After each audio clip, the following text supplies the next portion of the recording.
Olá pessoal, estamos de volta aqui no nosso canal de Diretriz Espírita para falar sobre um tema doutrinário importante, que chama Qual o Objetivo da Encarnação.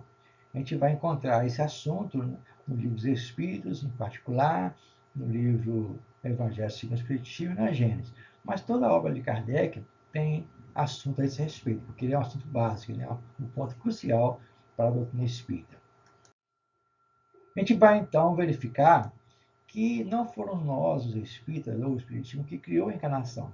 Ela faz parte das leis humanas. E já era notícia, já era estudado esse assunto no ano antes de 3.000 anos antes de Cristo, através do qual afirmavam nas tradições egípcias que a criança, antes de nascer, já tinha vivido e que a morte não era o fim. Então, lá atrás, há 3.000 anos atrás, já se discutia a reencarnação de uma forma aberta. Infelizmente, o poder religioso, na partir da Idade Média, abafou esse assunto e, dessa forma, hoje ele é muito debatido, né, negativamente nos meios acadêmicos.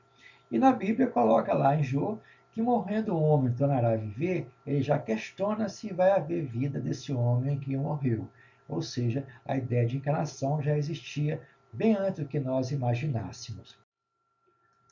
A gente vai encontrar com Herculano Pires no livro chamado Educação para a Morte, onde ele fala que a encarnação ela é, vamos dizer assim, né, uma exigência. A gente vai então verificar isso, devido ao nosso atraso espiritual, certo? É como uma semente que você lança à terra e ela vai germinar e vai crescer com o tempo.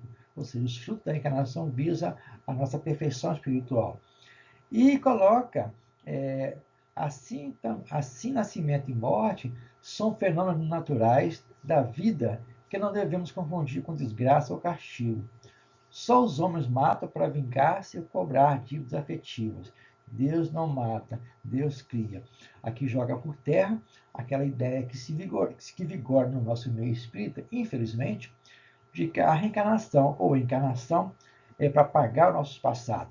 Não é bem assim, não. A reencarnação existe para a nossa perfeição, para a nossa busca de crescimento.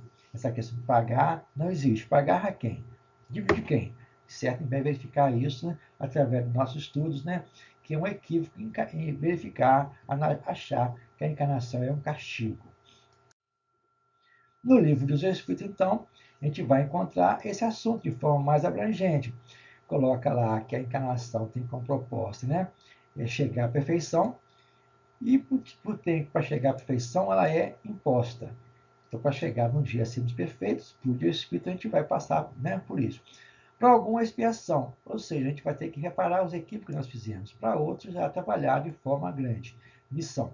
Mas você vai verificar no livro dos Espíritos que todos nós temos missões a serem cumpridas. Desde o mais simples até os mais complexos cargos, existe a tarefa de ser missionário. E por estar encarnados, a gente sofre das vicissitudes da essência corporal. Ou seja, Jesus, quando encarnado entre nós, sentiu frio, sentiu calor, né? Teve uma série de coisas porque ele estava encarnado nesse mundo. Não estava espiando, mas o fato de estar nesse mundo fazia com que ele vivenciasse essas experiências também. E ainda depois, na segunda parte da pergunta, coloca que através das experiências que nós temos, a gente vai desenvolver, a gente vai crescer e vai colaborar com Deus na sua criação. A gente vai ser, então, co-criador em plano menor. De que forma que faz isso? A cada vida encarnada em um mundo, a gente vai ter um corpo que vai servir de instrumento para o nosso espírito. E esse corpo, ele vai ser, né, vamos dizer assim, apropriado à harmonia daquele planeta, vamos dizer assim. Lembrando que a forma humana, de acordo com livros médicos, é a forma básica para todos os planetas. E continua então falando, assim que ele, né, trabalha, né, concorrendo para a sua obra geral, ele também se adianta. Ou seja, a gente vai crescendo através das experiências. Mas na frente coloca, confirmando isso, né, para poder cumprir as missões que Deus nos confia. É só verificar quais as missões que nós temos. Pai, filho, esposa, esposo, trabalhador, cidadão, enfim, nós todos temos uma missão na Terra, certo? E essa missão faz com que a gente possa utilizar a nossa inteligência para um bem maior, a fim de colaborar com aqueles que estão atrás de nós em crescimento e vendo que nós somos para Ele referencial. Então, Deus confiou essa oportunidade de crescimento a cada um de nós.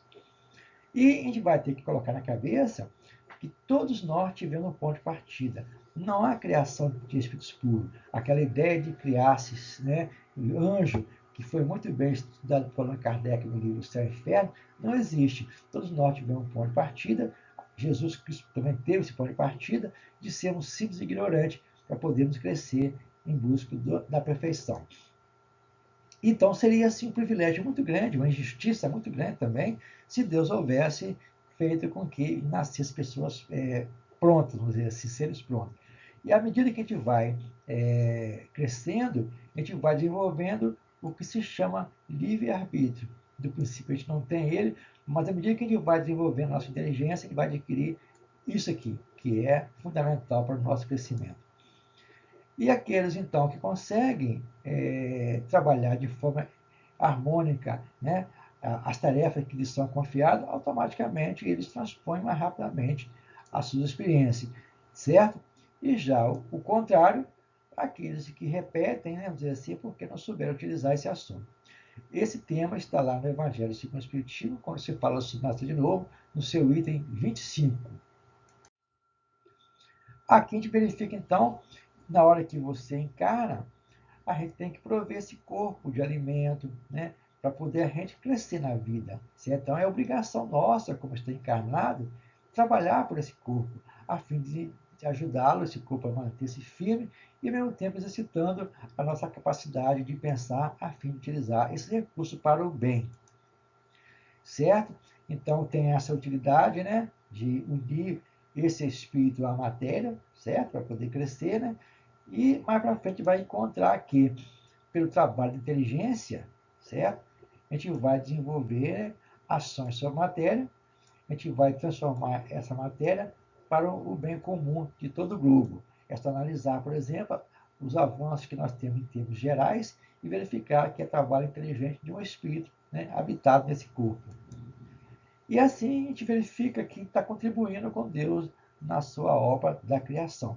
Um fator quase que inconsciente, vamos dizer assim. A gente verificou aqui em rápidas palavras que temos que jogar fora esse mito que se criou no Espiritismo de achar eu tenho que encarnar para poder pagar meu passado. Não, a gente encarna com o objetivo de crescer. Né? Ninguém nasce para sofrer, ninguém nasce para matar o outro, ninguém nasce para poder se suicidar. A gente nasce para poder desenvolver atividade e, de acordo com a nossa condição evolutiva, a gente falha. Nessa falha, a gente vai então ter que repetir as experiências, mas não como castigo, mas como uma oportunidade de crescimento. Isso é normal para nós que somos espíritos. Então, jogar por terra essa ideia de que a nossa vida encarnada, vida paga a dívida. Não é bem assim. É uma forma de expressão que merece maior atenção por nós que somos espíritos. Fica o nosso abraço e até o momento em que nos canal de Dias Espírita.